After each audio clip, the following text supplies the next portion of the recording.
गोजोन बेलासिनि बयनिसिमबो आंनि एसपि बड' निउस चेनेलनि जानाय आंनि गोसो गोरबोनि अननाय आरो सिबिनायखौ नोंथांनो फिन जासि हरफिननानै दिनैनि बेलासिनि रादाबखौ फरायनो आं आखायाव लाबाय। आसा खालामो आंनि रादाब फरायनायखौ नोंथाङा जोबजासिम खोनासंगोन। दिनैनि रादाबखौ फरायदों आं मुस्रि फैमा नार्जारि। मैया 152 बोसोर गान्धी जयन्तीखौ लोब्बा लाखिनानै बिटिआरनि सीएम प्रमद बर' बिथाङा क'क्राझारनि बड'फा हाउसआव मोनसे गेदेरथार हाबाफारि खुंफुंलाङो आरो बे हाबाफारियाव गासै मोन 12टा गोदान आसनिफोरखौ बेखेवना होयो। बे आसनिफोरनि गेजेराव दङ गिबियावनो सुबुंफोरनि मिजिं सुबुंफोरनि बिथांखि, नैथियाव दङ लाखपति महिला बिथांखि, थामथियाव दङ केन्सार बेरामिफोरनि सुबिदानि थाखाय केन्सार ससाइटि, ब्रैथियाव 10टा साब डिभिजन टप ब्रिजनि गेजेरजों रिमोट एरियाफोराव 10टा उद्योग गायसनगोन, जाय उद्योगनि गेजेरजों 30टा बायदि बायदि जौगालु खामानिफोरखौ सुबुंफ्रा मोननो हागोन आरो बेफोरनिफ्राय मोनसे गोख्रों रांखान्थियारि जौगासार थासारि जागोन होननानैबो बिथाङा बुङो। अदेबानि बिथाङा बे ब्रिजनि जौगालु खामानिफोरखौ ब्लक वाइसआव खालामलांगोन होननानैबो खोथा होयो। बावैसो साननि सिगाङाव राकेश ब्रह्म बिथाङा खौरां बिजोंनि गेजेरजों 20 नं सालबारि बियाबनि एमसिएलए जयसिं ब्रह्म बिथांखौ 50,000 दरमाखौ लानानै रायजो राजाफोरनि खामानिखौ मावाब्लासिनो जनानै दं। खालि बिथाङा क'क्राझारनिफ्राय बरपेटा रडसिम बबे धाबायाव बांसिन बेसेननि जौ मोनो बेखौल' बिथाङा मिथिगौ होनना बाथ्राखौ लानानै अक्ट'बरनि 1 खालार खालि मानगोनां 21 नं सालबारिनि एमसिएलए जयसिं ब्रह्म बिथाङा खौरां मेलनि गेजेरजों बुङोदि थारै एम राकेश ब्रह्म बिथाङा बिथांनि सोमोन्दै जेबो रोखा नङा होनना गावखौ बुंनानै लायो। मानोना बिथाङा सासे निरामिस आदार जाग्रा सासे सुबुंसो होनना गावखौ बुंनानै लायो आरो लोगोसे बिथाङा गावखौ जौ सेरेबफोरजों जेबो सोमोन्दो गैया होननाबो रोखा खालामना होयो। नाथाय जयसिं ब्रह्म बिथाङासो राकेश ब्रह्म बिथांखौसो हराव जौ लोंनानै जानला मानला समाजारि बिजोङाव बेबायदि बुखिदों होनना अजद लाबोयो आरो थारै बिथाङा बुङोदि एम राकेश ब्रह्मआ गावनि दरमाया बेसेबां बेखौनो बिथाङा मोनथिया। बेखायनो बिथाङा खौरां बिजोंनि गेजेरजों रोखा खालामना होयोदि 50,000 नङा 42,000ल'सो जों मोनो होननानै।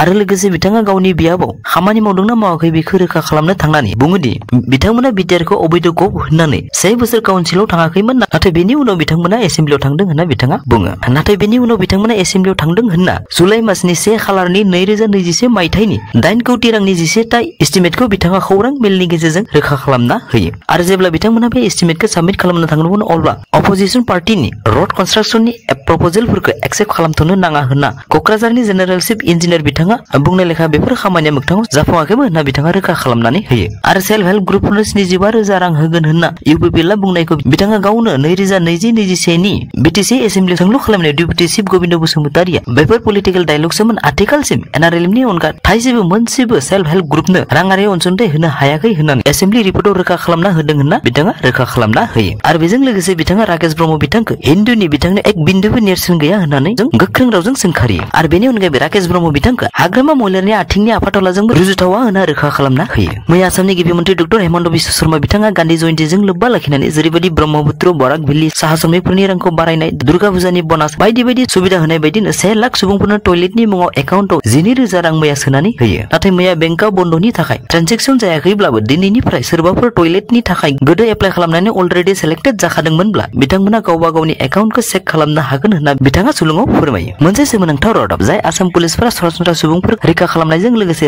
रायजोआव बांबोनाय सिखाव दाकेटफोरखौ बन्द खालामनो थाखाय खाखि ड्रेस गाननानै सरकारनिफ्राय रोजा रोजा दरमा लाना खायसे पुलिसफोरा रंजा बाजायै सोलिनायजों लोगोसे गाव गावनि मान सन्मानफोरखौबो रैखा खालामबोगासिनो दङ। नाथाय बे समावनो खायसे पुलिसफोरा सानफा एफा गावसोरसो जेलाव थांनांनायनि कम्पिटिसनाव बारजोमगासिनो थाबोनायखौ जों खौरां बिजोंनि गेजेरजों नुबोगासिनो दङ। मैया मरिगाव थानानि सिङाव थानाय बर्डार ब्रान्सनि सासे पुलिस अफिसारा मरिगाव ओनसोलनि खायसे मुस्लिम हारिनि सुबुंफोरखौ बिदिखिनि मुङाव सिगि सुगु खालामनानै जाफायाव 40,000 रांसिम लानायनि दायाव एरेस्ट खालामजायो। सुलुङाव फोरमायनाय बायदिब्ला एरेस्ट खालामजानाय जयन्त दास बिथांखौ लोगो लोगो सासपेनसन खालामो। बेराफारसेजों दिल्ली पुलिसा मोनसे बेसेबांबा गेदेर खामानि मावनानै गोबां सुबुंनि जिउखौ रैखा खालामनो हायो। बिथांमोना दिल्ली आरो उत्तर प्रदेशनि दाब दाब जायगानिफ्राय बे मुंदांखा 3 आइसिस आरो आइएस जों सोमोन्दो गोनां उग्रपन्थिफोरखौ हमनो हायो। सुलुङाव फोरमायनाय बायदिब्ला बिथांमोना साफा गोजौ थाखोनि डिग्री गोनां उग्रपन्थिमोन। मोहम्मद शाहनवाज बिथाङा सासे एनआईए जों मस्ट वान्टेड हिसाबै सोरबा बिथांखौ हमनो हायोब्ला 3 लाख रां बान्था महरै मोननो हागोन होनना फोसावजाखानाय उग्रपन्थि बिथांनि डिग्रीया जादों माइन इन्जिनियारिं, जाय बिथांनि बमा बेरहोनायनि थोजासे रोंगौथि दंमोन। बिनि उनाव मोहम्मद आरशाद वारसी बिथाङा बिटेक पास जानाय आरो बिथाङा आथिखालाव पिएचडि नि थाखाय जामिया मिलिया मुलुग सोलोंसालियाव फरायगासिनो दंमोन आरो मोहम्मद रिजवाना आशराफ बिथाङा कम्पिउटार साइन्सनि बिटेक होनना सुलुङाव फोरमायो। लोगोसे सुलुङाव फोरमायबावनाय बायदिब्ला बिथांमोनखौ एरेस्ट खालामनाय समाव पिस्तलजों लोगोसे बमा बारुद खालामनाय माखासे मुवा बेसादफोरखौबो मोननो हायो होनना फोरमायो।